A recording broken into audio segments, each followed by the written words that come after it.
Ever heard those nightmare stories when a super excited home buyer gets to the closing table and they look at that dollar amount that they were supposed to bring and it's a lot more than they thought? I'm here to help you avoid all of that.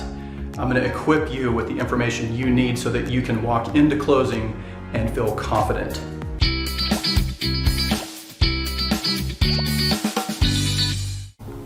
Hi, thanks for joining me for Quick Mortgage Snacks. Today I want to talk about cash to close versus closing costs. There's a big difference. If I were just to tell you your closing costs are going to be about $3,500, which is probably true, between $3,500 and $5,000, and you got to the closing table on the day of closing, your celebration day, where you're about to get your keys, and you were coming prepared to write a check for $3,500, maybe plus down payment, you might be sorely disappointed. There's actually three components that make up your, what I call cash to close. And I think that's a better term to use when you're asking your loan officer or your mortgage lender, how much am I going to need on the day of closing? Don't ask them, what are my closing costs? Because there's a big difference between the two. Your cash to close is going to include the three components. It's going to be your down payment, which is pretty self-explanatory, right? It's going to be a percentage of the sales price.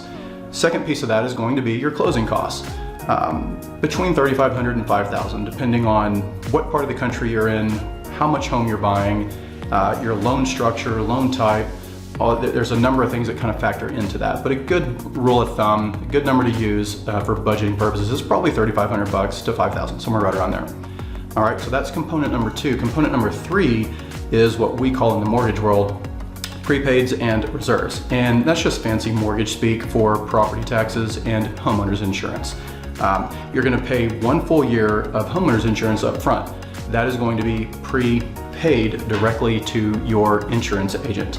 And then in addition to that, lenders are gonna collect about 2 to 3 months of homeowners insurance and about 2 to 3 months of additional property taxes to put into your escrow account. So those are the three components that make up your total cash to close, not just your closing costs.